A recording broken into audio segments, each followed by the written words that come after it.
Dad. Dad, why doesn't Mom come home anymore? Annie's voice was small, but the question landed on the table between them like something heavy and breakable. She was quiet for a moment after asking. Then she spoke again, more carefully this time, like she was trying to solve a problem on her own before asking for help. Does Mom hate you? Annie asked quietly. Or did you do something bad so Mom doesn't need us anymore? William Carter didn't answer right away. From where he sat, he could see the owner of the restaurant behind the counter. The woman was packing takeout boxes, pouring coffee, moving quickly from one customer to another. She wore a simple apron, her hair tied back, her sleeves rolled up like someone used to working long hours. Annie followed his eyes. I like her, Annie said. She always gives me extra bread, and she calls me sweetheart. Annie paused. She feels like someone who wouldn't leave. William swallowed and looked back at his daughter. Your mom doesn't hate you, he said quietly. Annie hesitated, then asked the question she had been thinking about for a long time. Is it because of Grandpa and Grandma? She asked. Did Mom not make them happy? Did they not like her so Mom had to leave? William looked down at the table. Your mom, he said slowly, is a very good woman. The best woman I have ever known. His voice grew rougher. But when I was younger, I was proud and stupid. I thought listening to my parents was the same as being a good son. I thought building a company was more important than protecting the person I loved. Annie listened very carefully. And because of that, William continued, I lost her. Not because she stopped loving us, but because I didn't protect her when she needed me. Annie looked down at her hands. So Mom left because she was hurt? Yes, William said. She left because I hurt her. And I have regretted that every day since. Annie was quiet for a moment. Then she asked softly, do you still love her? William tried to answer, but the word got stuck in his throat. His eyes filled with tears before he could stop them. He covered his face with his hand, but the sob still came out, deep and broken, like something that had been trapped inside him for years. I never stopped, he said, his voice shaking. I never stopped loving her. I was just too weak to stand next to her when it mattered. Annie quickly got out of her chair and walked around the table, hugging him. It's okay, Dad, she whispered. You can say sorry. Mom always says people can say sorry and come home again. At that exact moment, a loud crash came from the counter. A tray fell. A bowl shattered. Soup spilled across the floor. William and Annie both turned in shock. The owner of the restaurant stood frozen behind the counter, staring at them. Her hands were shaking. Her face had gone pale. For a second, no one moved. Then William stood up quickly and walked toward the counter. Annie ran after him. When William reached the counter, the woman had already crouched down, trying to pick up the broken pieces with trembling hands. Careful, William said gently as he knelt down. You'll cut yourself. I'm fine, the woman said quickly, her voice low, her face turned away. It was an accident. I'll clean it. William picked up a napkin and helped gather the broken pieces of the bowl. Annie stood close beside him, watching quietly. As William reached for another piece, the woman reached for the same piece at the same time. Their hands touched. The woman froze. William froze too. The woman lifted her head and William Carter felt the world drop out from under him. His voice came out as a whisper, broken and unbelieving. Sarah? The woman's eyes filled with tears instantly. She quickly turned her face away, trying to stand up, trying to walk away, but William stood up faster and gently caught her wrist. Sarah, wait, he said, his voice shaking now. Please, don't walk away again. She stopped, but she didn't turn back. Her shoulders were trembling. Behind him, Annie looked from her father to the woman, confused and silent, not understanding why the air suddenly felt so heavy. He swallowed. I know, he said. I lost the right to belong anywhere near you a long time ago. At that moment, Annie slowly reached out and held Sarah's free hand.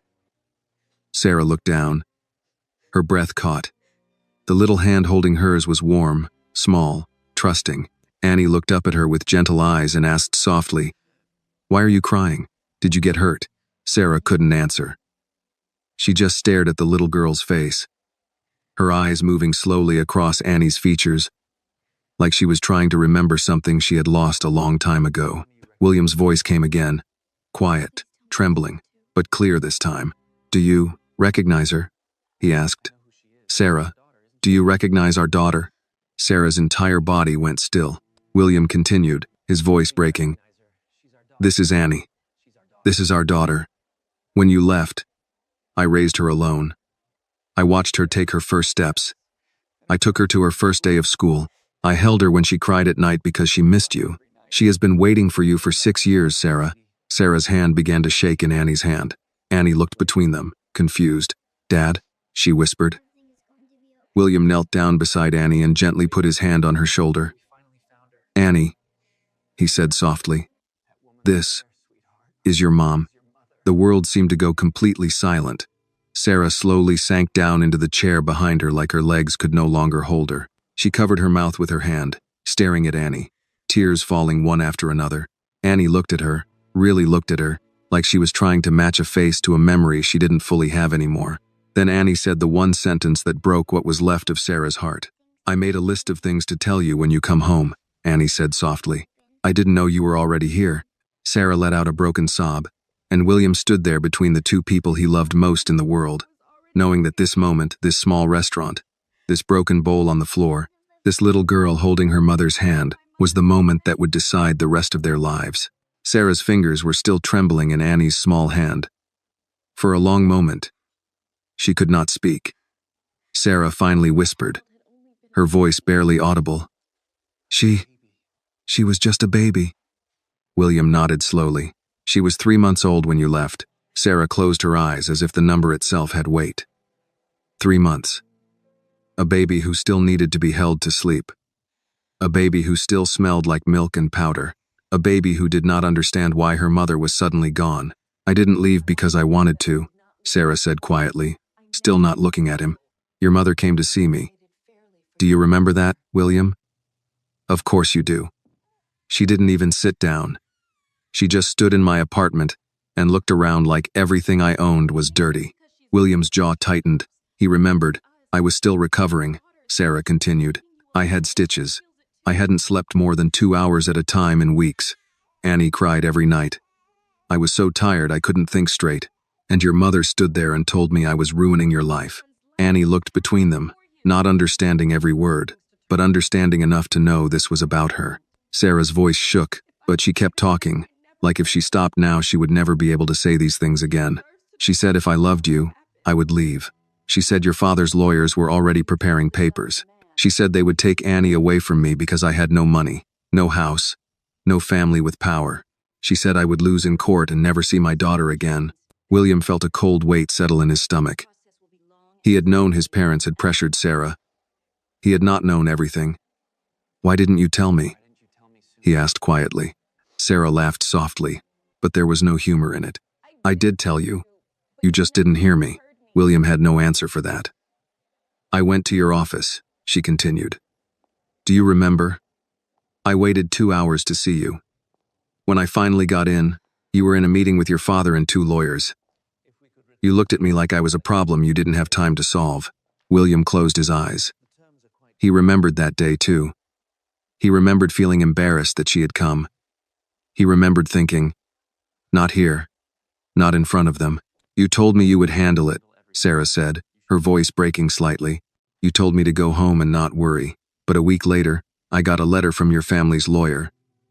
It said if I fought for you, they would make sure I never worked in this city again.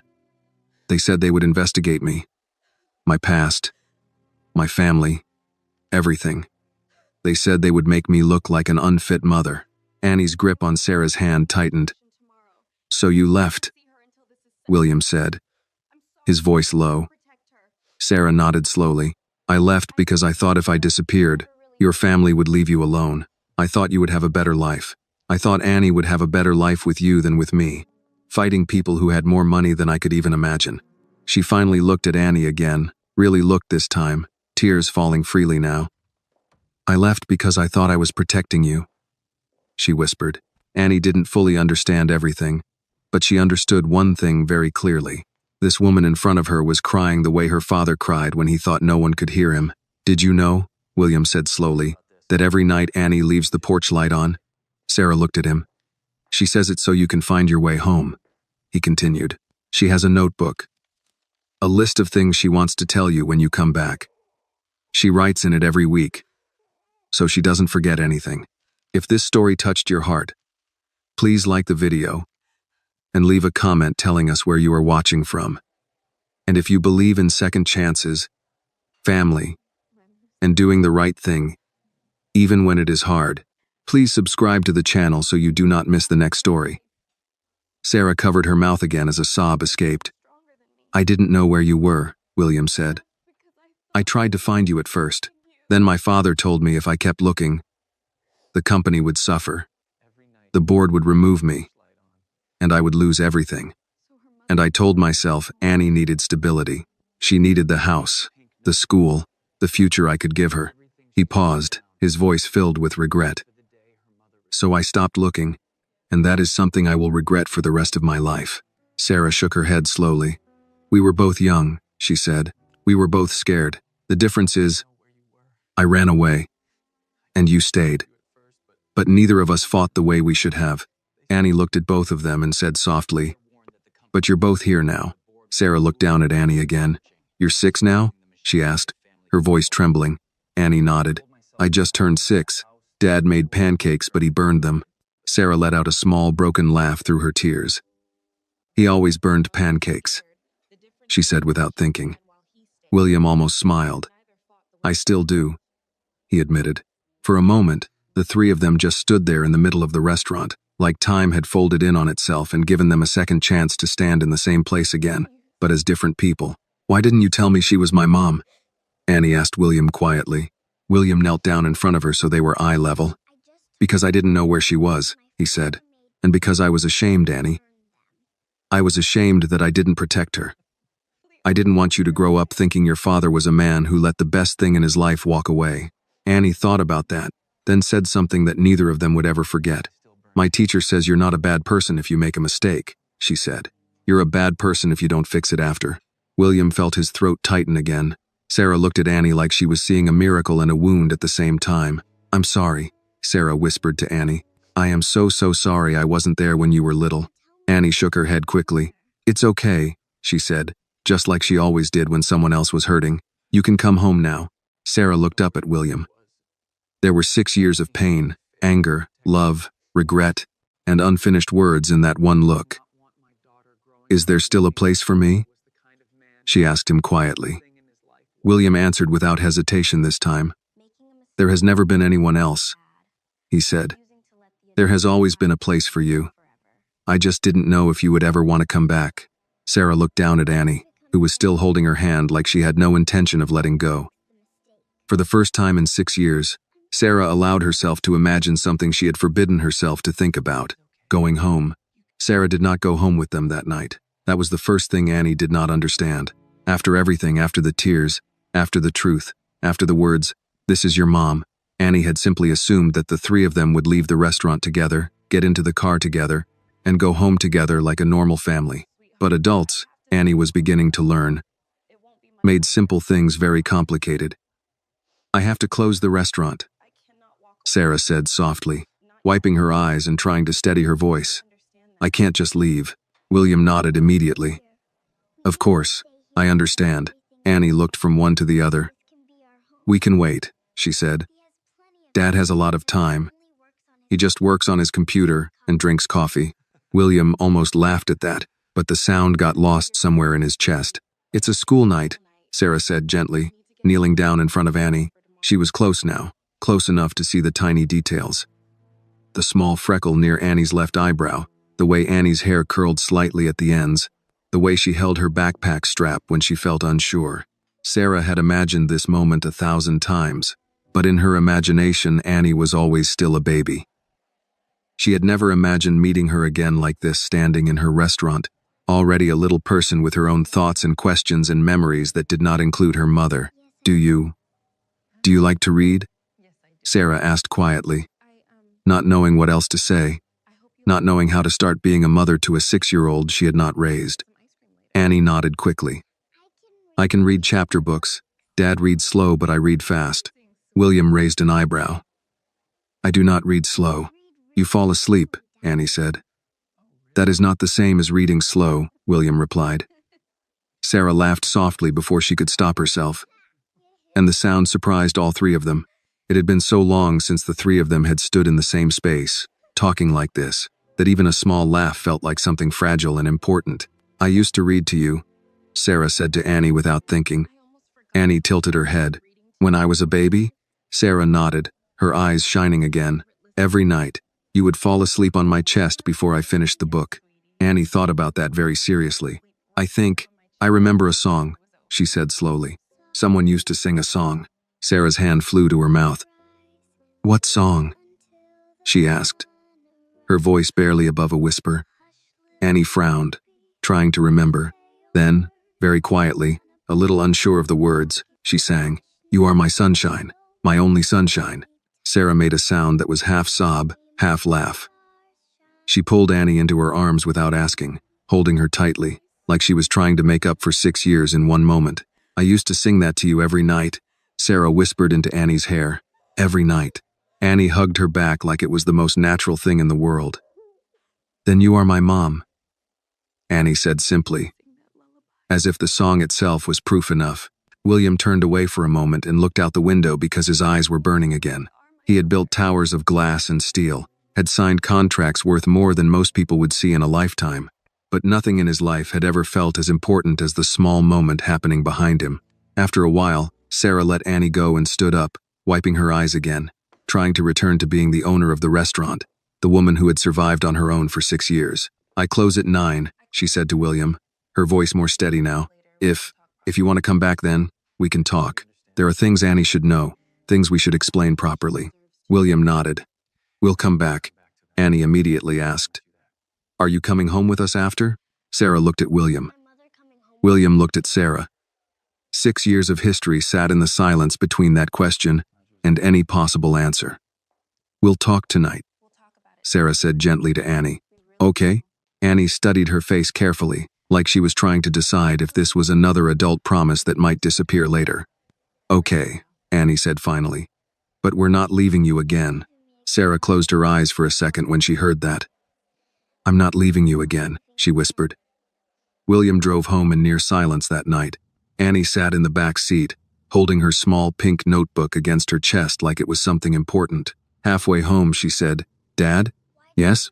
Why didn't you find Mom sooner? William kept his eyes on the road. The city lights moved across the windshield in long, quiet lines. I tried, he said. At first. But my father told me if I kept looking for her, he would take the company away from me. He said I had responsibilities. He said I had to choose. And you chose the company? Annie asked. William's hands tightened slightly on the steering wheel.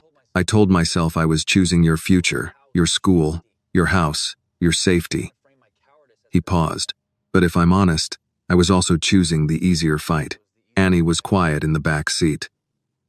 My teacher says easy choices are usually the wrong ones, she said. William nodded slowly. Your teacher is a very smart person. When they got home, Annie ran inside and immediately went to the small table near the stairs where she kept her notebook. She opened it and wrote something very carefully, her tongue slightly sticking out the way it did when she concentrated. William watched her from the doorway.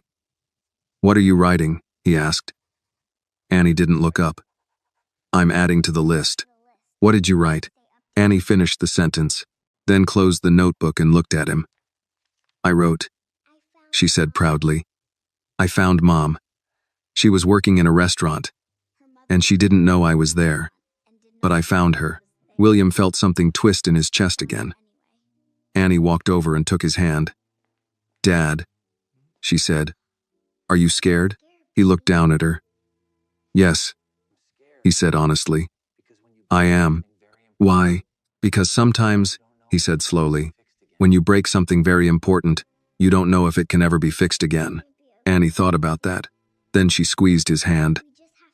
Mom still sang the song, Annie said. That means she still loves us. So we can fix it. William looked at his daughter and wondered, not for the first time, how someone so small could be the bravest person in the room. At 8:45 that night, Annie was already in her pajamas when she walked into William's office holding the notebook again. Can I come tonight? She asked. It's late, William said gently. But it's about me, Annie said. I think I should come. William looked at her for a long moment, then nodded. Okay, you can come. As they walked back to the car together, Annie slipped her hand into his. Dad? She said. Yes? When Mom comes home, can we still leave the light on, just in case she gets lost again? William squeezed her hand gently. Yes, he said. We'll always leave the light on. When they returned to the restaurant that night, the lights inside were softer, and most of the customers were gone. The chairs from half the tables had already been turned upside down and placed on top, and the sound of a mop moving across the floor came from the back. Sarah stood behind the counter, counting the register. She looked up when she heard the door open, and for a brief moment she froze again. When she saw them, William, in his dark coat, Annie beside him in her small jacket, holding her pink notebook with both hands like she was carrying something important. You came, Sarah said quietly. We said we would, William replied. Annie walked straight up to the counter like she had been coming here her whole life. Maybe, in some strange way, she had. I brought my list, Annie said, lifting the notebook slightly. In case you want to know what you missed. Sarah pressed her lips together, trying not to cry again. I would like that very much, she said. They sat at a small table this time. Not the one by the window. This one was closer, more private. Like the restaurant itself understood that this conversation did not belong to the rest of the world. For a few moments, none of them spoke. The sound of the refrigerator humming and the occasional car passing outside filled the silence. Finally, Sarah folded her hands on the table and looked at Annie. Can I ask you something? She said gently. Annie nodded. Did he take good care of you? Sarah asked, and the question came out more fragile than she intended. Annie looked surprised. Of course, she said. Dad doesn't know how to braid hair and he burns pancakes and he works too much. But he always comes home. He never forgets to pick me up, and when I have bad dreams, he sleeps on the floor next to my bed. Sarah looked at William quickly, and William looked down at the table, slightly embarrassed. I didn't know how to be a father, he said quietly, but I knew how to stay. Sarah's eyes filled again. Thank you, she whispered. For not letting her grow up alone. William shook his head slightly. She was never alone, he said. She just didn't have everything she deserved. Annie opened her notebook. Can I read it now? She asked. Sarah nodded, her hands gripping each other tightly under the table. Annie opened to the first page and began to read slowly, carefully, sounding out a few words but determined to read it herself. I lost my first tooth and I put it under my pillow, and the tooth fairy gave me $5, and Dad said that's too much for one tooth, but I think the tooth fairy likes me. Sarah let out a small laugh through her tears. I started first grade and I can read big books now, and my teacher says I am very kind. Sarah whispered. You are. I learned how to ride a bike, but I fell 2 times and Dad ran very fast for a grown-up. William muttered. I was not running. I was walking quickly. Annie ignored him and kept reading. Dad burned pancakes, but I ate them anyway so he wouldn't feel bad. Sarah covered her mouth. I think Dad is lonely, but he tries not to show me. William closed his eyes briefly when he heard that line. I am not mad at you, Mom. Annie read, her voice softer now. I am just waiting. By the time Annie finished reading, Sarah was crying openly, and even William's eyes were wet again. I didn't know, Sarah whispered. I didn't know she remembered me. I thought she would forget. Annie looked confused. Why would I forget you? You're my mom. Sarah reached across the table slowly, like she was afraid Annie might disappear if she moved too fast, and took Annie's small hand again. I stayed away because I thought I was protecting you, Sarah said. Your grandparents are very powerful people. They told me if I came back, they would take you away from me forever. I thought if I disappeared, you could grow up safely with your dad and have a good life. Annie frowned. But that was a bad plan, she said. William let out a quiet breath that almost sounded like a laugh. Yes, he said. It was a bad plan. Sarah looked at William. Why didn't you tell her about me? She asked quietly. Because I didn't know where you were, William said. And because I was ashamed. I didn't want her to know that her father was a man who let the woman he loved walk out the door alone with a baby, and did nothing to stop it. You were not the only one who did nothing, Sarah said softly. I left too. You left because you were protecting her, William said. I stayed because I was protecting myself. Those are not the same thing. They looked at each other for a long time, years of anger and love and regret moving silently between them. Annie looked from one to the other and then asked the most important question in the simplest possible way. So what happens now? She asked. Neither adult answered immediately. Finally, Sarah said, I don't know. William nodded. I don't know either. Annie thought about that. Then she closed her notebook and said, I know. They both looked at her. You come home, Annie said to Sarah. And Dad says sorry. And we eat dinner together. And we don't let Grandpa and Grandma be the boss anymore. William stared at his daughter. Sarah stared at her too. Children, William thought, see the world in straight lines. Adults are the ones who make it complicated. It's not that simple, Sarah said gently.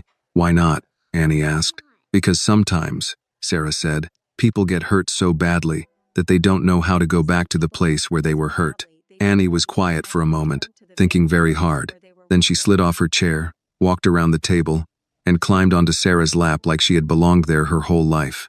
You can sit next to me, Annie said, wrapping her arms around Sarah's neck. No one will hurt you if you sit next to me. Sarah broke down completely then, holding her daughter for the first time since Annie had been a baby, crying into her hair while Annie held on tightly like she had finally found something she had been missing her whole life but didn't know how to name. William sat across from them, watching the two people he loved most in the world hold each other, and understood something very clearly in that moment. Money could solve problems. Power could protect you from enemies. But neither money nor power could fix a broken family. Only humility could do that. Only apology. Only love that was willing to come back and try again. After a long time, Sarah looked up at William. Annie still, in her arms. If I come back, she said quietly, it won't be because of your money, or your house, or your name. I know, William said. It will be because of her, Sarah said, holding Annie a little tighter. And because I want to try again. But this time, if your family tries to push me out again, I will not leave quietly. William nodded once, firmly. This time, he said, you won't be standing alone. Annie looked between them and smiled, a small, hopeful, gap-toothed smile. Then it's decided, she said. Mom is coming home, and for the first time in 6 years, neither of them corrected her. Sarah did not come home that night. But something had changed. All three of them felt it. It was like a door that had been closed for 6 years was now open just a few inches, and on the other side of that door was everything they had lost, everything they had not said, everything they still might become if they were brave enough. William and Annie began coming to the restaurant every evening after that. At first, Sarah protested. You don't have to come here every day, she said. This place is small. You're used to better restaurants. William shook his head. I'm not here for the food, he said simply. Annie added, I'm here for my mom. After that, Sarah stopped arguing. The restaurant became their in-between place. Not the past, not the future, but a quiet middle where they could learn how to be in the same room again. William would sit at the counter with his laptop closed, something he rarely did anywhere else. Annie would do her homework at a corner table, and Sarah would move between the kitchen and the tables, but now her eyes looked up more often, always checking, always making sure they were still there. One evening, Annie was coloring at the table while William and Sarah stood near the counter talking quietly. Why didn't you remarry? Sarah asked suddenly. A man like you. I'm sure there were many women. William looked at her for a long moment before answering. There were women who liked my money, he said. There were women who liked my last name. There were women who liked the idea of my life. But there was only one woman I ever loved. Sarah looked down at the counter, her fingers tracing a small scratch in the wood. I heard about you sometimes, she said. You were in the newspapers. New buildings, new projects, awards. They always said you were a genius, a self-made man, a man who never failed. William let out a quiet breath. I failed where it mattered most. Sarah didn't respond to that. She didn't need to. They both knew it was true. Across the room, Annie suddenly looked up from her coloring. Mom, she said, testing the word carefully, like it was new but also very old. Do you know how to braid hair? Sarah blinked, surprised. Yes, she said softly. I do. Annie immediately ran over with a hair tie in her hand. Dad tries, but it looks like a bird's nest, she said. William sighed. It is very difficult. Sarah smiled for the first time without sadness behind it. Come here, she said, pulling a chair closer. Annie climbed up, and Sarah gently began separating her hair into 3 even sections. Her hands moved slowly at first, like she was afraid of doing something wrong, but then the movement came back to her, something her body remembered even after 6 years. When you were a baby, Sarah said quietly as she worked, you had so much hair. I used to braid it when it got too hot. Annie sat very still, enjoying the feeling of someone gently doing her hair. No one ever braided my hair before, Annie said. William looked away when he heard that. Sarah finished the braid and tied it off, then turned Annie slightly so she could see her reflection in the dark window. Do you like it? Sarah asked. Annie touched the braid carefully and smiled. I love it, she said. Then she leaned back slightly against Sarah and added, very simply, it feels like something I forgot. Sarah closed her eyes for a moment and rested her hand lightly on Annie's shoulder. That night, when the restaurant was closing, William helped Sarah carry a heavy box of supplies from the back room. Annie followed behind them, dragging a small chair across the floor so she could help, even though the chair was almost as big as she was. You don't have to do this, Sarah told William, as he set the box down. I know, he said. I want to. Sarah studied him for a moment. You never carried boxes before, she said. You used to say your job was to sign papers, not carry things. William nodded. I used to say a lot of stupid things. Annie looked between them. Dad is stronger now, she announced. He can carry groceries and school bags and me when I fall asleep. Sarah smiled slightly. That's good, she said. Those are the important things to carry. They finished closing the restaurant together. Sarah turned off the lights in the kitchen, then the lights in the dining area, until only the small lamp near the register was still on. They stood near the door, not quite sure how to say goodnight. Will you come tomorrow? Annie asked immediately. Sarah looked at William, then back at Annie. Yes, she said. I'll be here tomorrow. Annie nodded, satisfied. Then she said, one day you won't have to stay here. One day you can come home and eat with us at the big table. Sarah looked at William when she heard that. Big table? She asked. William nodded. There are 12 chairs, he said, but we only use 2. Sarah looked down at Annie. Maybe one day, she said softly. When William and Annie got home that night, Annie did something she had not done in a long time.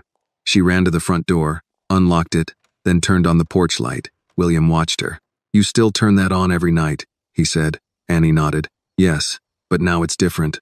How? Before, Annie said, I turned it on so Mom could find her way home. She looked up at him and smiled. Now I turn it on so she knows we're still waiting.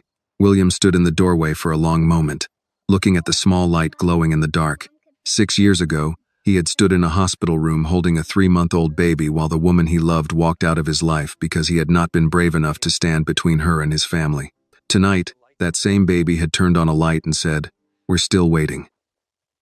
And for the first time in a very long time, William Carter allowed himself to believe that maybe, just maybe, some mistakes were not the end of the story. Some mistakes were just the beginning of the part where you tried to make things right.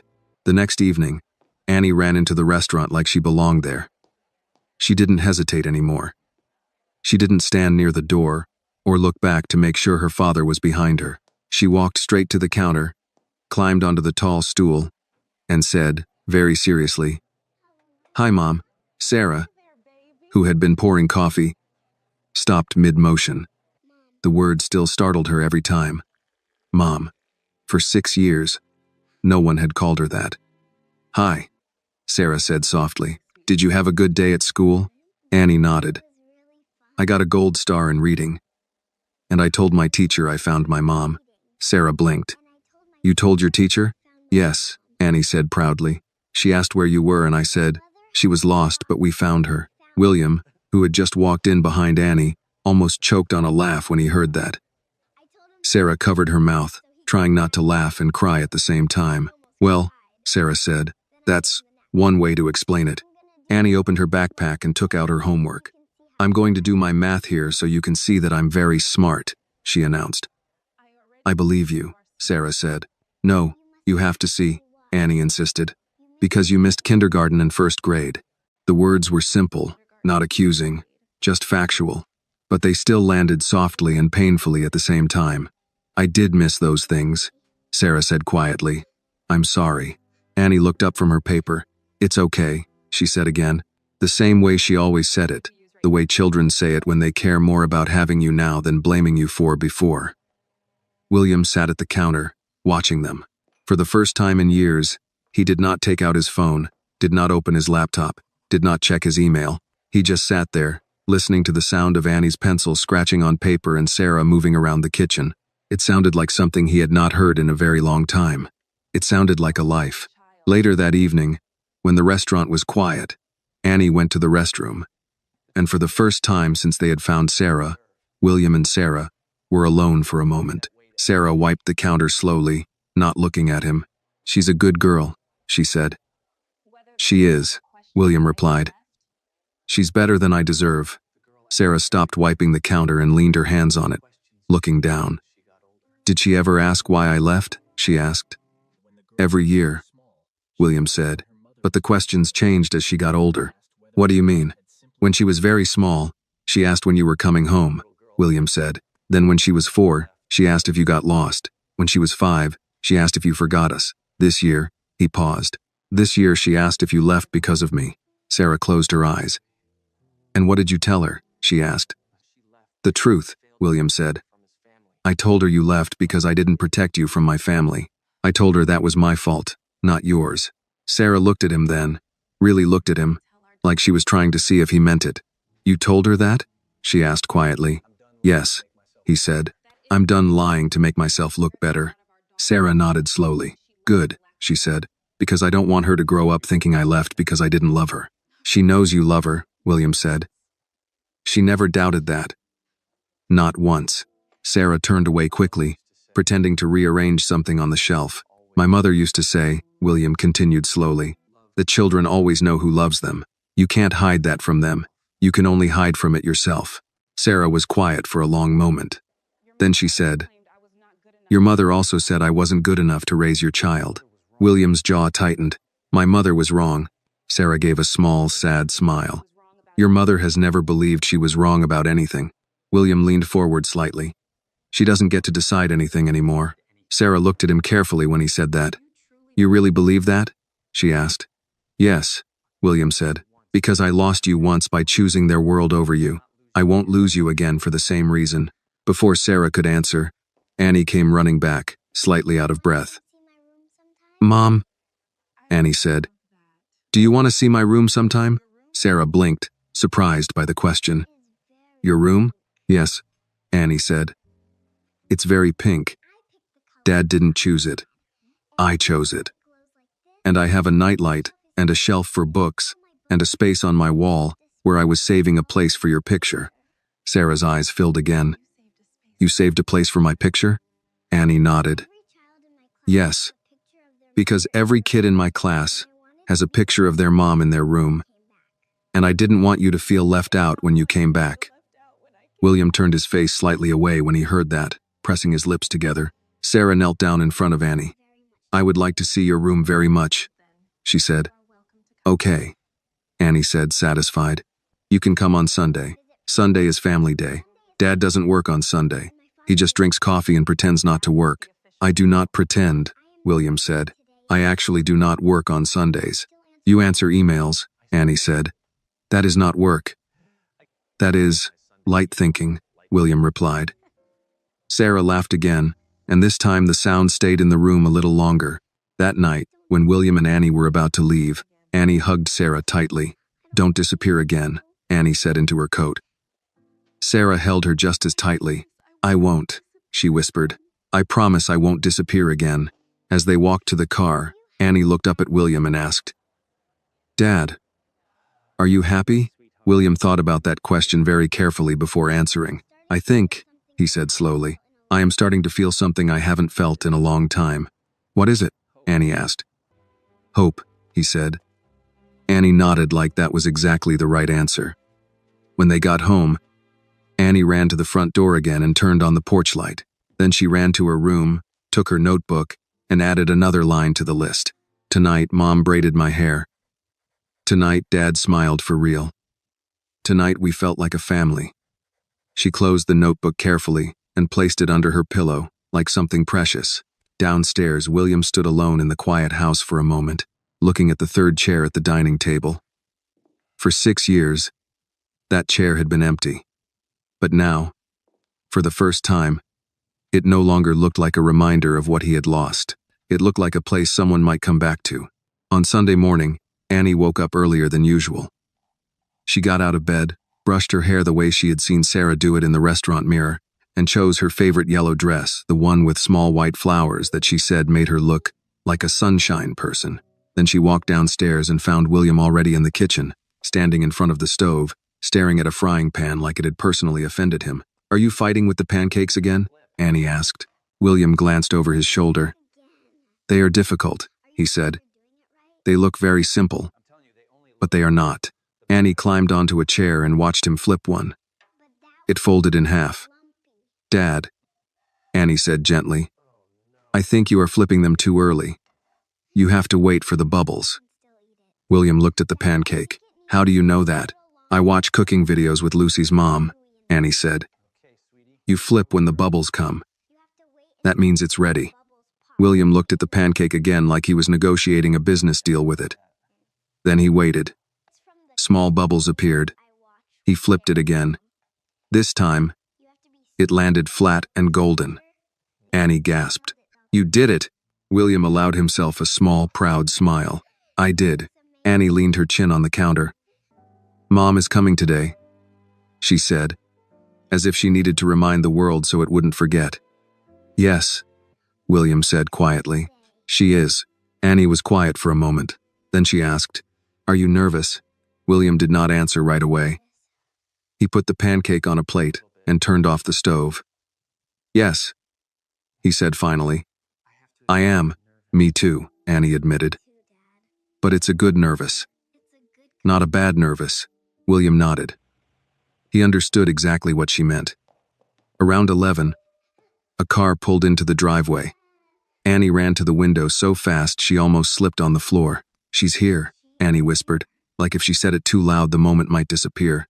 William walked to the door slowly, his heart beating harder than it had in years. He had given speeches in front of thousands of people without fear. But opening this door felt harder than any of that. When he opened it, Sarah stood there holding a small paper bag with both hands like she needed something to hold on to. "I brought lunch," she said. "I didn't know what Annie likes, so I brought a few things." Annie ran forward and hugged her before she could say anything else. "You're here?" Annie said into her coat, like she still couldn't quite believe it. "I'm here," Sarah said softly, holding her. William stepped aside. "Come in." Sarah walked into the house slowly, looking around like someone walking into a memory.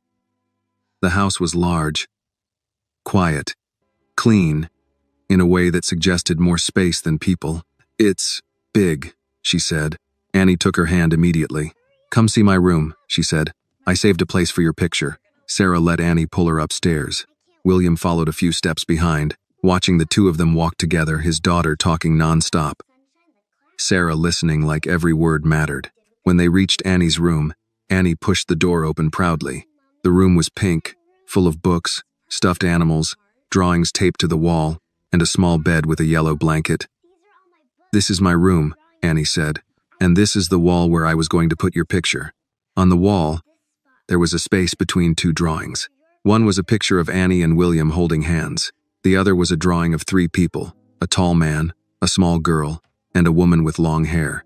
Above them, Annie had written in careful letters, "My family." Sarah pressed her hand over her mouth when she saw it. "I drew you from memory," Annie said. "I wasn't sure if your hair was longer or shorter, so I made it medium." Sarah laughed through her tears. "It's perfect," she said. William stood in the doorway, looking at the drawing. He had seen it before, but now it meant something different.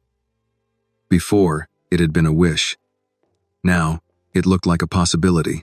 They went downstairs and sat at the dining table, the long table with 12 chairs. Sarah noticed immediately. "You weren't joking," she said quietly. "There really are 12 chairs." William nodded. "I bought the table when I thought success meant filling a house with people who wanted something from me."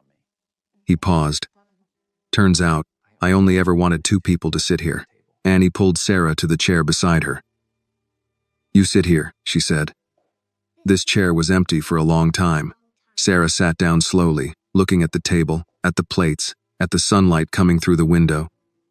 For a moment, she didn't speak. She just sat there, like she was trying to understand how life had brought her back to this exact place. They ate lunch together, soup, sandwiches, and a small apple pie Sarah had brought. Annie talked almost the entire time, telling Sarah about school, her teacher, her friend Lucy, the time she fell off her bike, the time William tried to fix her doll and made it worse. "You broke her arm," Annie told him. "I fixed her arm," William corrected. "You used tape," Annie said. "It was strong tape," William replied. Sarah laughed, and this time the sound filled the room like it belonged there. After lunch, Annie said, "I want to show Mom the porch light." William and Sarah looked at each other but didn't say anything.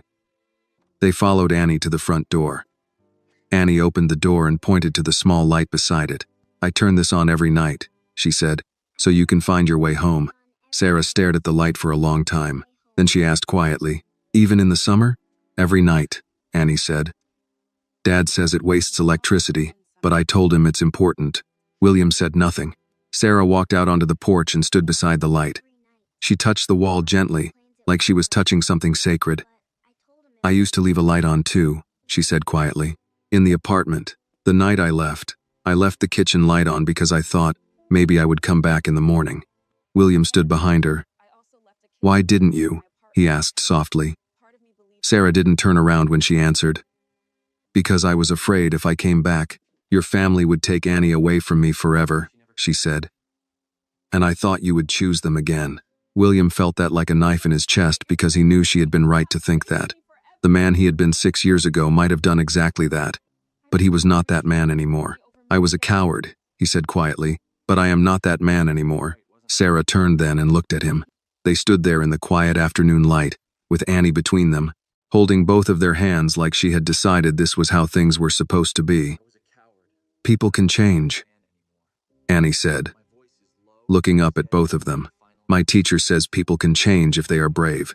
William looked at Sarah. "I am trying to be brave now," he said. Sarah looked at Annie, then back at William. For the first time since she had walked into the restaurant and dropped that tray, Sarah allowed herself to believe that maybe the story of her life with this man had not ended 6 years ago. Maybe it had just been waiting for them to find their way back.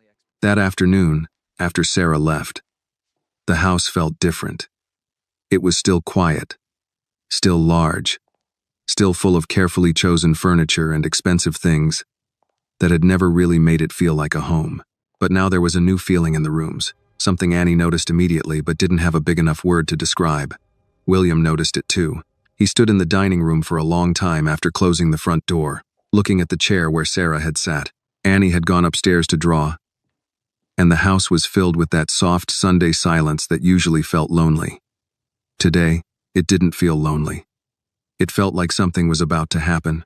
He walked to the kitchen and poured himself a cup of coffee, then sat at the table and looked at his phone. There were 23 emails, 2 missed calls, messages from his assistant, a reminder about a board meeting Monday morning. For 6 years, work had been the place he hid. Work was where problems made sense. You could solve them with numbers, contracts, decisions. Work did not ask you why you let the woman you loved walk away with tears in her eyes and a baby in her arms. But now the problem he had to solve was not in an email. It was sitting in an empty chair at his dining table. Annie came downstairs an hour later holding a drawing. "Dad, I made something," she said. William put his phone down immediately. "Let me see." She handed him the paper. It was a drawing of 3 people standing in front of a house. There was a small light next to the door, drawn in bright yellow. "This is us," Annie said. "And this is the porch light. And this is Mom coming home."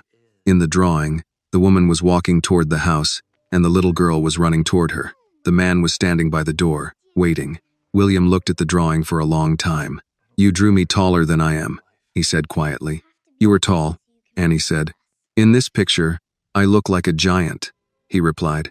You have to be big so you can protect us, Annie said simply. William swallowed and nodded. I'll try. That evening, after Annie went to bed, William sat alone in his office.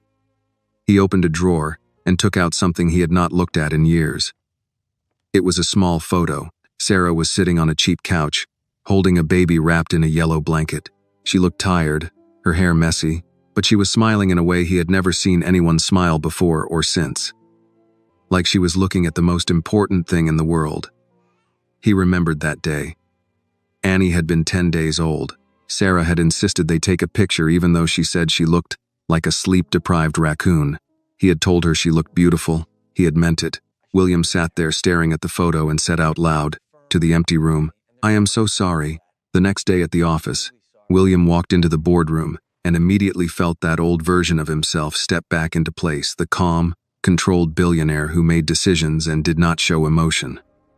The board members were already there. His father sat at the far end of the table, as always, like a king who had never given up his throne, even if the company now had William's name on the top floor. We're moving forward with the South Side redevelopment, his father said without greeting. The restaurant properties on that block will be bought out by the end of the month. Demolition starts after that. William didn't sit down. The restaurant on the corner stays, William said. His father looked up slowly. Excuse me?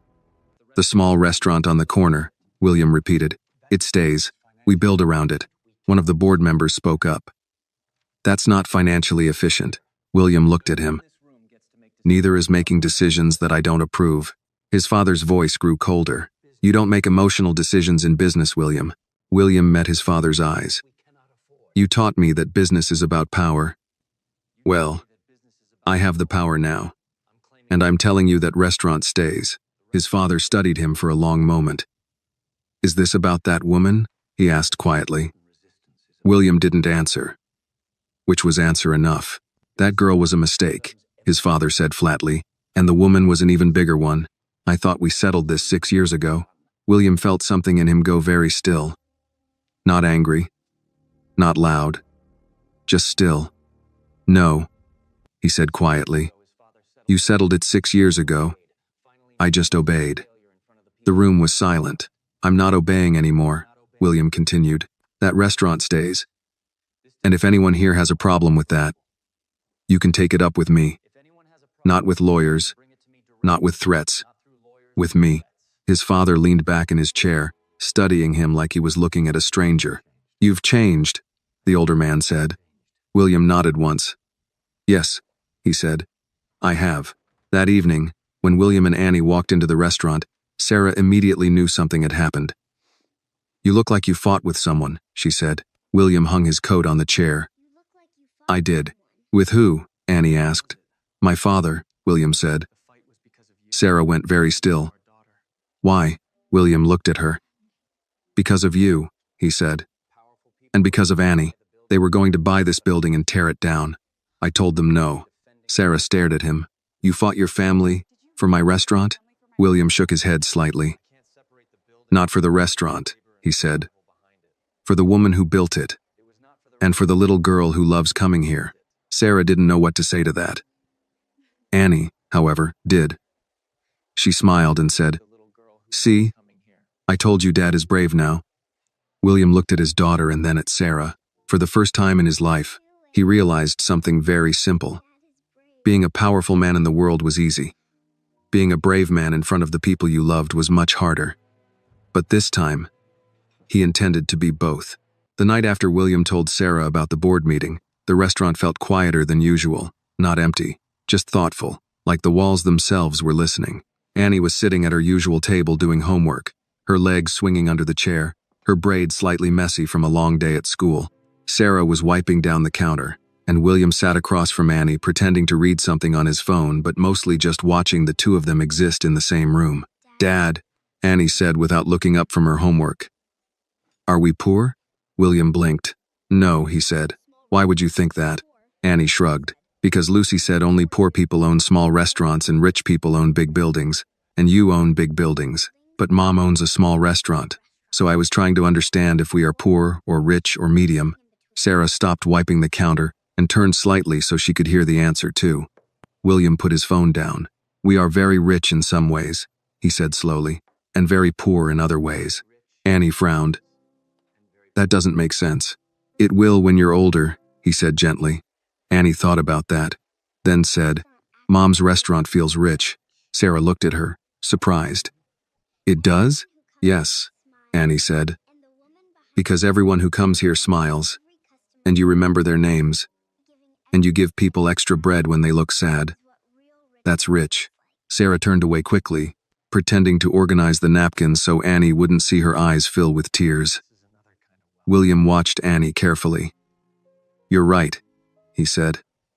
That is a different kind of rich. Annie nodded, satisfied, and went back to her math. Later that evening, after the last customer left and Annie was drawing quietly, Sarah and William stood near the counter again. You shouldn't have fought with your father because of me, Sarah said quietly. William shook his head. I didn't fight with him because of you, he said. I fought with him because for 6 years I have let him decide what my life should look like. And I am done with that. Sarah studied his face. He's not going to forgive this easily, she said. I'm not asking him to, William replied. Sarah was quiet for a moment. Then she said, You know they're going to come after me again, right? Not directly. But they'll make things difficult. Inspections, permits, rent, suppliers. That's how people like your family fight, quietly. William nodded. I know. And this time, Sarah continued, I won't run, but I also don't want Annie growing up in the middle of a war between rich people.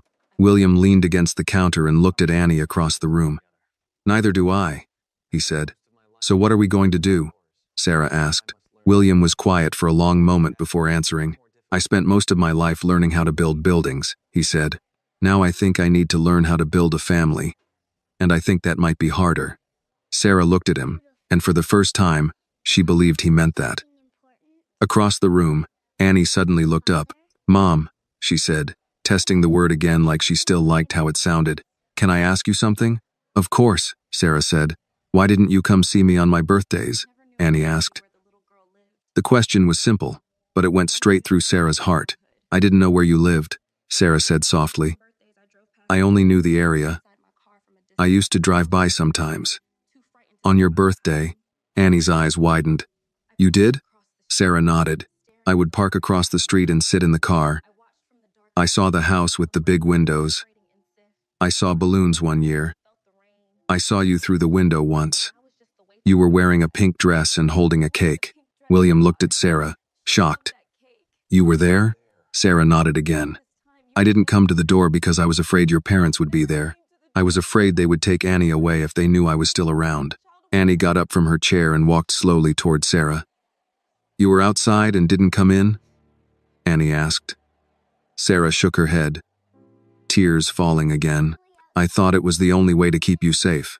Annie stood there for a moment, thinking in the serious way she did when something very important was happening in her mind.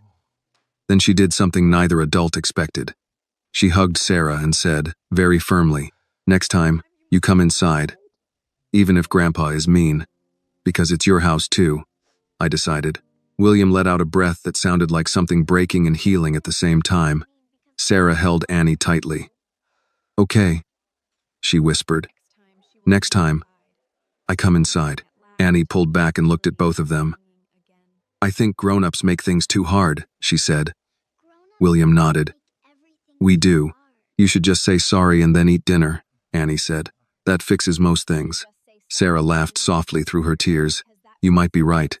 That night, when they were closing the restaurant, Annie fell asleep in one of the chairs, her head resting on her folded arms. William picked her up carefully, and Annie automatically curled into him, half asleep. Sarah watched them, her eyes soft. She looks safe with you, Sarah said quietly. William looked down at his daughter. She's the only thing I did right, he said. Sarah shook her head gently. No, she said. You didn't just give her a big house and a good school. You stayed. A lot of men with money don't stay. They send checks. You stayed. William looked at her then. I didn't stay for the right reasons at first, he admitted.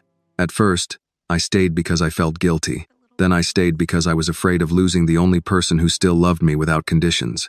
And somewhere along the way, I stayed because she became my whole world. Sarah nodded slowly. She became mine the moment I knew she existed, she said. I just didn't know how to fight people like your family and win. William adjusted Annie slightly in his arms so she wouldn't wake up. You don't have to fight them alone anymore, he said quietly. Sarah looked at him for a long moment in the dim light of the restaurant. I don't want your money, William, she said. I don't want your last name.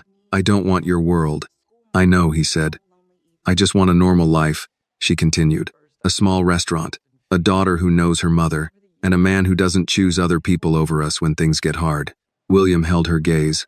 Then that's the man I have to be, he said. Sarah looked at Annie sleeping in his arms, then back at him. We'll see, she said softly. Not by what you say, by what you do. William nodded once. That's fair. And for the first time, he understood that winning Sarah back would not happen with promises, or money, or power. It would happen in small, quiet moments. Over time. By showing up. By staying. By being the man he should have been. 6 years ago. The next morning, William woke up earlier than usual. Even before Annie. For a few minutes, he lay in bed staring at the ceiling, listening to the quiet house. He used to like the quiet. Quiet meant control. Quiet meant no problems. Now the quiet felt like time he had wasted. He got up, went downstairs, and stood in the kitchen for a long moment before opening a drawer. Inside, neatly organized, were things he had never paid attention to before. Annie's hair ties, small colorful clips, a pink brush, ribbons Sarah had quietly left on the counter a few nights ago after braiding Annie's hair. He picked up the brush and turned it over in his hand like it was a tool he had never learned to use. When Annie came downstairs, still in her pajamas, she stopped when she saw him holding the brush. Are you going to try again? She asked carefully. William nodded. I'm going to try again. Annie walked over and climbed onto a chair. Okay, she said. But you have to be gentle. Mom is gentle. William swallowed slightly at that word again. Mom. It still felt like something fragile that could disappear if they moved too fast. He began brushing Annie's hair slowly, very carefully, like he was handling something that could break. You're thinking very hard, Annie said. Yes, William replied. About Mom? Annie asked. Yes, he said again. Annie was quiet for a moment while he tried to separate her hair into 3 parts the way he had seen Sarah do. Dad, Annie said, are you scared Mom will leave again? William stopped moving for a second. Then he continued braiding, slower this time. Yes, he said honestly. I am scared of that. Annie nodded like she understood. Me too, she said. So you have to be extra nice to her. William almost smiled. Extra nice, he repeated. Yes, Annie said, and you have to say sorry more than one time, because when people are very hurt, one sorry is not enough. William tied the end of the braid and looked at it. It was not perfect. It was a little crooked, but it held. I think, he said quietly, you might be the smartest person in this house. I know, Annie said confidently. Later that day, William received a call from his assistant. Your father has scheduled a family dinner tonight, she said carefully. He asked that you bring your daughter. William leaned back in his chair. I see, he said. He also said, she added, hesitating slightly, that it is very important. William thanked her and hung up, then sat there for a long time without moving. That evening, when he and Annie arrived at the restaurant, Sarah immediately noticed something was wrong. You look like you're about to go into a war, she said. In a way, I am, William replied. Annie looked between them. What kind of war? A family dinner, William said. Annie made a face. That sounds worse than war.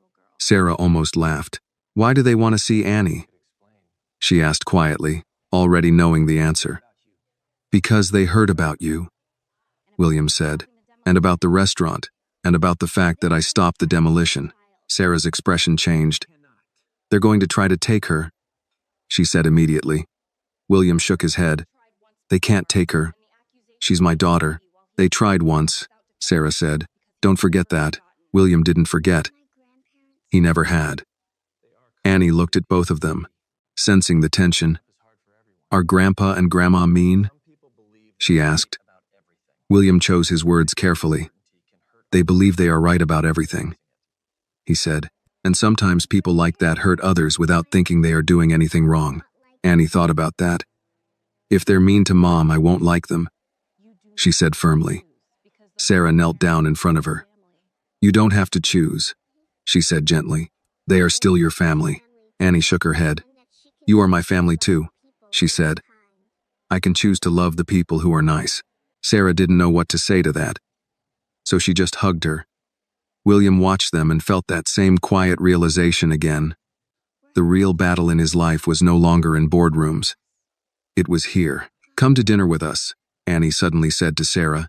Both adults looked at her.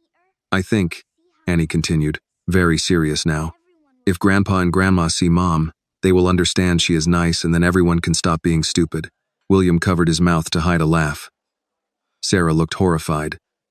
I am not going to your parents' house, she said immediately. Why not? Annie asked.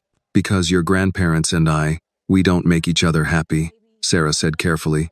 Annie looked at her for a long moment, then said, Mom, you said brave people tell the truth. So maybe we all have to be brave at dinner. William looked at Sarah. Sarah looked at William. 6 years ago, he had let her stand alone in front of his family. This time would be different. You won't be alone, William said quietly to her. Not this time. Not ever again. Sarah studied his face, trying to see if this was the same man or a different one. Let me think about it, she said. Annie nodded. Okay. But if you don't come, I will tell them you are very nice and they are missing out. William laughed softly. That is a very strong strategy. Yes, Annie said, because it's true. That night, after they left the restaurant, Annie fell asleep in the car again, her head tilted to the side, her braid slightly messy, her notebook on her lap. William carried her into the house and laid her in bed, then pulled the blanket up to her chin. She opened her eyes slightly and whispered, half asleep, Don't let them send Mom away again. William felt that sentence like a promise being placed in his hands. I won't, he said quietly. I won't let anyone send her away again. Annie nodded, already drifting back to sleep. Okay, she whispered. Then everything will be okay. William sat beside her bed for a long time after she fell asleep, listening to her breathe, thinking about the dinner tomorrow night, about his father, about the past, about the man he used to be and the man he was trying to become. 6 years ago, he had chosen power over love. Tomorrow night, he would have to prove that he was no longer that man. The Carter family house did not look like a place where people argued. It looked like a place where people made decisions that changed other people's lives. The driveway alone was longer than the entire street where Sarah's restaurant stood.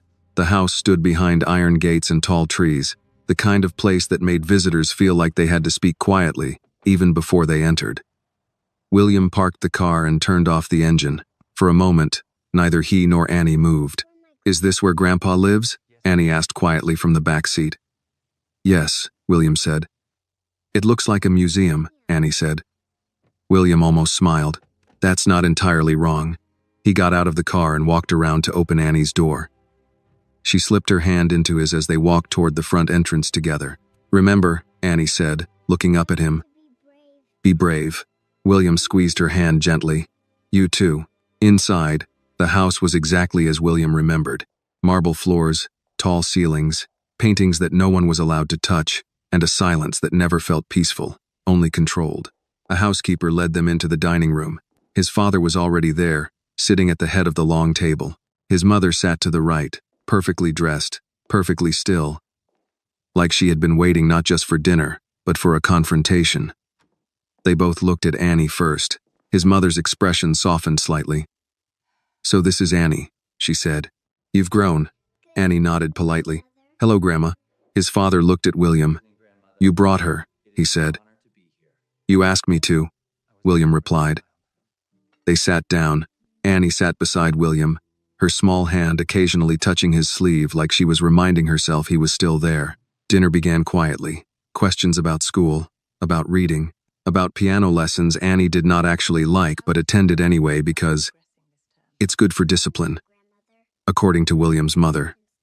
Then, halfway through the meal, his father put his fork down.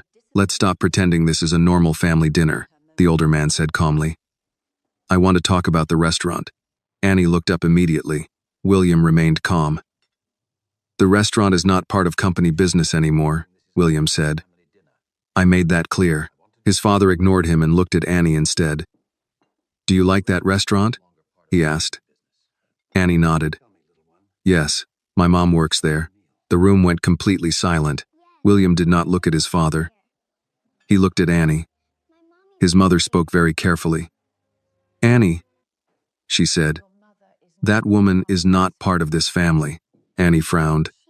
"She is my mom," Annie said. "That means she is my family." His father's voice hardened slightly. "That woman left you," he said. "A mother who leaves her child is not a good mother." William felt Annie's hand tighten on his sleeve. "She didn't leave because she didn't love me," Annie said. "She left because you were mean to her." William closed his eyes for a brief second. His mother's face went pale. "Who told you that?" "Dad did," Annie said. "He said Mom is kind and you hurt her feelings. And he didn't protect her, and that was his mistake." The silence that followed was heavy and complete. William's father slowly turned his head and looked at his son. "You told her that?" he asked. "Yes," William said. "I told her the truth." His father leaned back in his chair, studying him. "You always were too emotional when it came to that woman." "No," William said quietly. "I was not emotional enough. That was the problem." His mother spoke again, her voice colder now. "You are risking everything for a waitress and a small restaurant." William looked at her calmly. "I am risking nothing," he said. "I am choosing my family." "You already have a family," his father said sharply, gesturing around the table. William shook his head slowly. "No," he said. "I had a family that expected obedience. Now I want a family that is built on love." His father's eyes hardened. "Be very careful, William. Everything you have comes from this family." William nodded. "I know. The money, the company, the name." He paused. "But Annie does not come from this family. Annie comes from me and Sarah, and I will not let you hurt her mother again." His mother looked at Annie, then back at William. "If that woman comes back into your life, there will be consequences." Annie spoke before William could. "If you make my mom cry again," Annie said, her small voice very clear in the large room, "I won't come to this house anymore." William's mother stared at her, shocked. Annie continued, "My teacher says family is the people who love you and take care of you. My mom loves me. My dad loves me. So they are my family. If you are mean to them, then you are not acting like family." William felt something in his chest that was very close to pride and very close to heartbreak at the same time.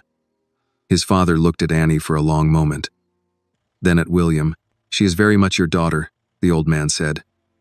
"Yes," William replied. "She is." Dinner ended shortly after that. No one raised their voice. No one apologized. But something had changed. Lines had been drawn, quietly, but clearly. When William and Annie walked back to the car, Annie looked very serious. "Dad," she said, "I was brave." "Yes," William said. "You were very brave." "Were you brave too?" she asked. William thought about the last 6 years, about the restaurant, about Sarah, about the dinner table they had just left. "I am learning," he said. Annie nodded. "That's okay," she said. "We can learn together." As he drove away from the big house, William realized something very clearly. For most of his life, he had been trying to become the man his father wanted him to be. Now, for the first time, he was trying to become the man his daughter believed he could be, and those were two very different men. The morning after the dinner at his parents' house, William did something he had not done in 6 years. He drove to a place he had been avoiding. The cemetery was quiet, with long rows of stones and trees that moved gently in the wind. William parked the car but didn't get out right away. Annie sat in the back seat, holding her pink notebook, watching him carefully. "Whose grave are we visiting?" she asked softly. William looked at the steering wheel for a long moment before answering. "Your grandmother," he said. My mother. Annie blinked, surprised.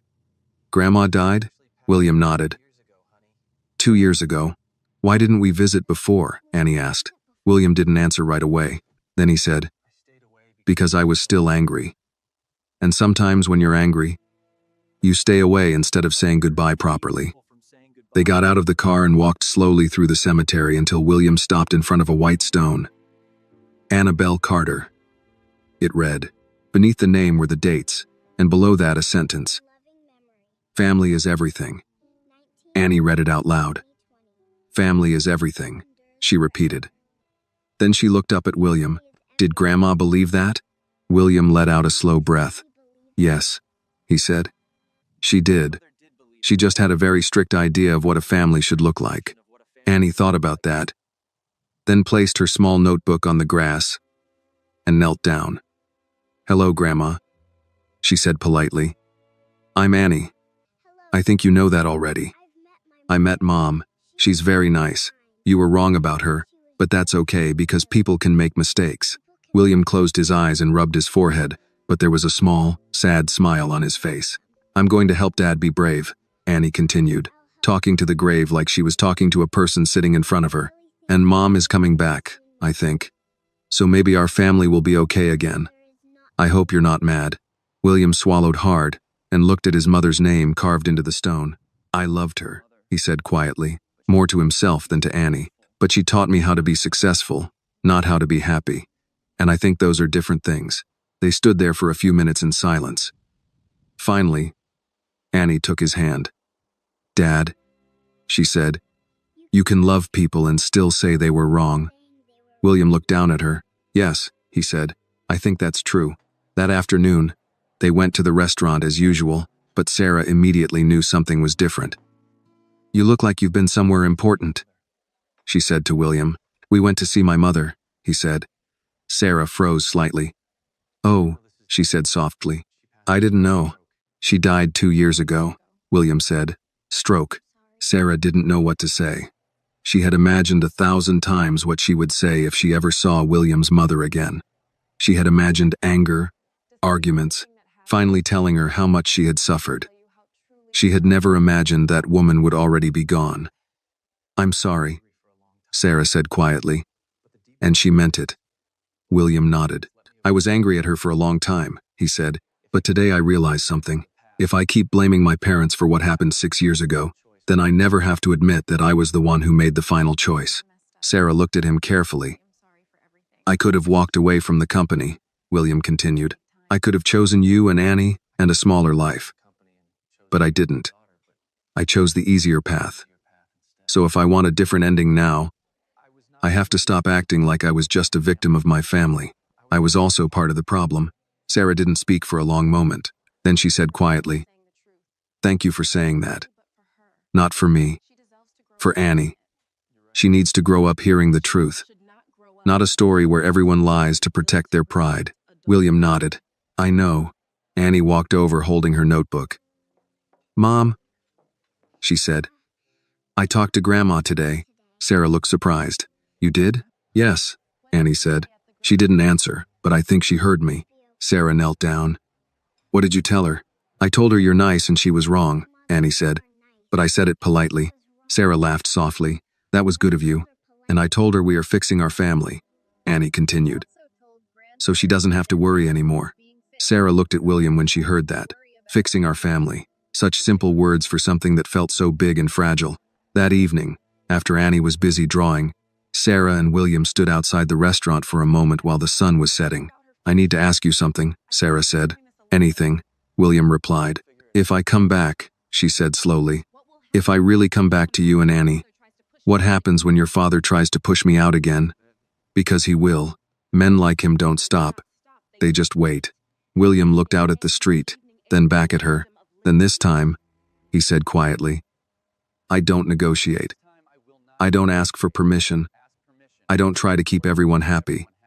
This time, I choose you, and I keep choosing you. Every day. Not just when it's easy.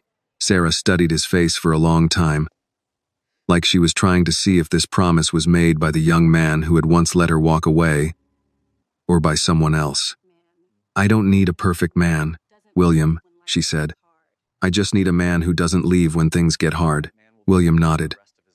Then that's the man I will spend the rest of my life trying to be. Inside the restaurant, Annie was drawing again.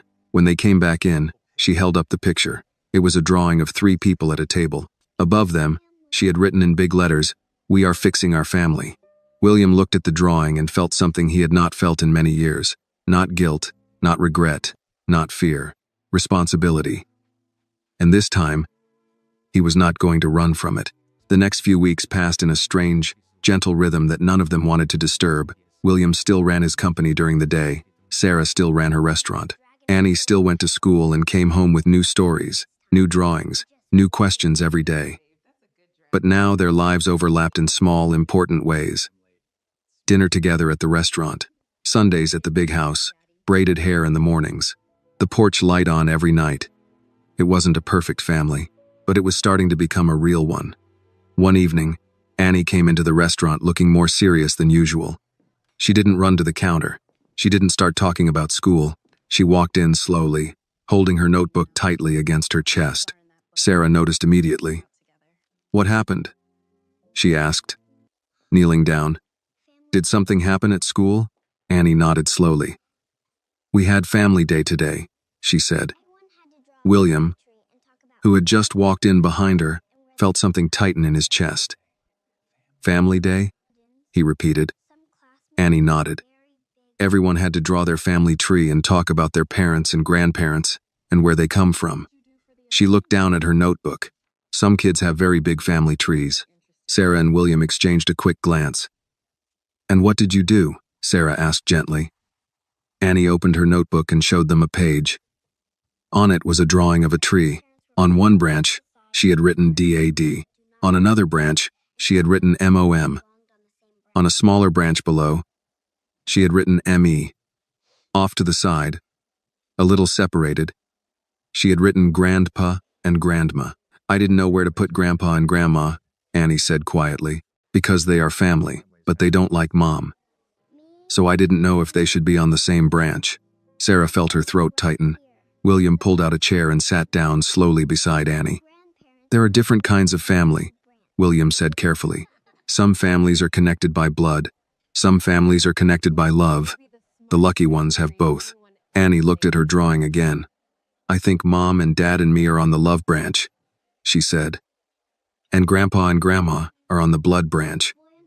Sarah let out a small, surprised laugh through her tears. "That might be the smartest family tree anyone has ever made," she said. Annie nodded, satisfied, but then her face grew serious again. "One boy in my class said my family is broken," she said quietly. "He said moms don't leave if they love you." The words landed like a stone in the middle of the table. Sarah went very still. William's hand slowly closed into a fist on the table, but he kept his voice calm when he spoke. "And what did you say?" he asked Annie. Annie looked up at both of them. "I said my family is not broken," she said. "I said my mom was forced to leave and my dad made a mistake and now we are fixing it. And I said fixing something is harder than breaking something, so I think we are a strong family." Sarah turned away, covering her mouth, trying not to cry in front of Annie. William put his arm around Annie and pulled her gently closer. "You were right," he said quietly. "We are a strong family." Annie leaned into him. "But I didn't like when he said that," she admitted. "It made my chest hurt." Sarah knelt down in front of her and took both of Annie's hands. "Listen to me," she said softly. "Families are not perfect. Every family has a story. Some stories are easy and some stories are hard. Ours is a hard story, but hard stories can still have happy endings." Annie looked at her very carefully. "Are we going to have a happy ending?" she asked. Sarah looked at William. William looked at Sarah. "I think," William said slowly, "happy endings are not something you find. They are something you build, day by day, choice by choice." Annie thought about that. "So we are building it?" she asked. "Yes," Sarah said. "We are building it." That night, after Annie fell asleep at the restaurant again, Sarah and William sat at the small table by the window. "She's starting to notice everything," Sarah said quietly. "The way people look at us, The way your family talks about me, the questions at school. William nodded. I know. I don't want her to grow up feeling like she has to defend our story all the time, Sarah said. She's just a child. William was quiet for a long moment. Then he said, "Marry me." Sarah blinked, completely caught off guard. What? Marry me, he said again, calmer this time. Not because of my parents, not because of money, not because of the past. Marry me because we have a daughter who deserves a family that doesn't live in the middle of a question mark. Sarah stared at him, her heart beating fast. You already asked me that once, she said softly. 6 years ago. I know, he said. And when things got hard, I failed you. I know that. So this time I'm not asking you to trust my words. I'm asking you to watch my actions. And if one day you believe me, then marry me. Sarah looked down at the table, at her hands, at the life she had built alone, at the man sitting in front of her, who had once broken her heart, and was now, slowly, patiently, trying to put the pieces back together. You're asking me to risk everything again, she said quietly. William shook his head. No, he said. I'm asking you to let me be the one who risks everything this time. Sarah looked at him for a long time, then she said the only honest thing she could say. I don't know yet, she said. But I'm not walking away anymore. William nodded. That's enough, he said. Outside, the streetlights came on one by one. Inside, Annie slept with her head on her folded arms, her pink notebook under her cheek, the page open to the drawing that said, "We are fixing our family." And at the small table by the window, two people who had once loved each other, lost each other, and found each other again sat quietly. Not at the end of their story, but somewhere in the middle where the ending was still being written. The next Sunday, Sarah stood in front of the big house again. But this time, she was not standing outside wondering what her life would have been like if things had gone differently. This time, she was standing at the door because Annie had insisted, Sunday is family day, so Mom has to be there. Sarah held a small bag in her hand. Inside were containers of food she had cooked since early morning: roast chicken, vegetables, fresh bread, and the apple pie Annie loved. She did not know if she was allowed to bring food into this house, but she brought it anyway. It was the only way she knew how to take care of people. William opened the door before she could knock. For a moment, they just stood there looking at each other. 6 years ago, this house had been the place where everything fell apart. Today, it was the place where they were trying to build something new. You don't have to look so nervous, William said gently. I'm not nervous, Sarah replied. Then she exhaled. Okay, I'm nervous. William took the bag from her hand. Come in, he said. You're not a guest here. Annie came running down the stairs the moment she heard Sarah's voice. Mom, you're here, she shouted, throwing her arms around her. I said I would come on Sunday, Sarah said, hugging her tightly. Yes, but sometimes adults say things and then something important happens and they don't come, Annie said very seriously. William winced slightly. That has happened before, he admitted. Yes, Annie said. But now we are a fixing family, so we come when we say we come. Sarah smiled and nodded. Yes, she said. Now we come when we say we come. They went into the kitchen, and Sarah immediately started taking food out of the containers. You cooked all this? William asked. Yes, she said. I didn't know what you usually eat, so I just cooked normal food. Annie looked at the table as Sarah placed the dishes down. This looks like restaurant food, she said. This is restaurant food, Sarah replied. Just not expensive restaurant food. Annie climbed onto her chair. This is better, she said. They sat at the big dining table again, but this time something was different. This time there were 3 plates, 3 glasses, 3 people talking at the same table, passing food, asking simple questions like, do you want more? And, is it too hot? And, did you have a good week? It was ordinary, and because it was ordinary, it felt extraordinary. Halfway through lunch, Annie said, Wait, and ran upstairs. She came back with her pink notebook. I have to read the last page, she said. The last page? William asked. Yes, Annie said. I was saving it for when Mom came home for real. Sarah looked at her. For real? She asked softly. Yes, Annie said. Not restaurant home, house home. William felt his chest tighten slightly. Annie opened the notebook and began to read. Things to tell Mom when she comes home, she read. I lost my first tooth. I learned how to read. Dad burns pancakes, but he tries. I had a bad dream and Dad slept on the floor next to me. I missed you every day. I am not mad. I am just waiting. Sarah was already crying, but Annie kept reading. And the last thing, Annie said, turning the page. Welcome home, Mom. The room went completely quiet. Sarah covered her mouth, crying openly now. William looked down at the table, blinking hard, trying to keep his composure and failing. Annie closed the notebook and looked at Sarah. You can put your picture on my wall now, she said, because you're not lost anymore. Sarah stood up from her chair and walked around the table, then knelt beside Annie and held her so tightly. Annie squeaked a little. I'm not lost anymore, Sarah whispered. I'm home. William stood up too and walked over to them. For a moment, the three of them just stood there holding each other in the middle of the dining room. The big empty house no longer feeling empty at all. After a while, Annie pulled back and looked at both of them very seriously. Now I have a question, she said. William smiled slightly. You always have a question. Annie nodded. Dad asked Mom to marry him again, she said. I heard you at the restaurant. I was not asleep. William closed his eyes. Of course you heard. Annie looked at Sarah. Are you going to marry my dad? Sarah looked at William. William looked at Sarah. The question hung in the air. But this time it didn't feel heavy. It just felt important. I don't need a big wedding, Annie continued. We can just eat cake. But I think Dad should marry you because he already loves you and I already love you and we are already a family. We just need the paper. William laughed softly, shaking his head. The paper, he repeated.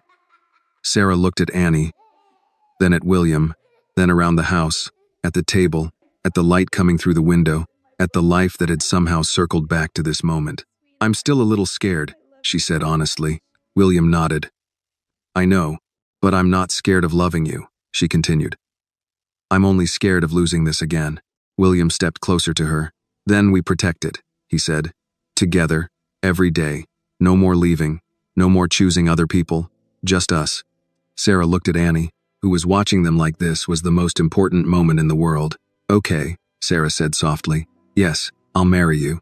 Annie screamed so loudly she almost knocked over her chair. Yes, now we are a real fixing family. William laughed. And Sarah laughed. And Annie hugged both of them at the same time. And for the first time in many, many years, the Carter house was filled with something it had never really had before. Not power, not money, not silence, but laughter and forgiveness, and a small voice that had waited 6 years to say the words she had written in her notebook a long time ago. Welcome home, Mom. This story is about forgiveness, responsibility, and the quiet kind of love that does not disappear even after years of separation. It reminds us that success, money, and social status mean very little if we lose the people who truly love us. The story shows that sometimes people make mistakes not because they do not love each other, but because they are afraid, proud, or too weak to stand up at the right moment. But the most important lesson is this: it is never too late to fix what was broken. Family is not the people who control you, but the people who stay, who forgive, and who keep the light on so you can find your way back home. This video is a work of fiction created with the assistance of artificial intelligence. All characters, events, and situations are not real and do not represent any actual people or true stories. The content is intended for storytelling and emotional illustration only.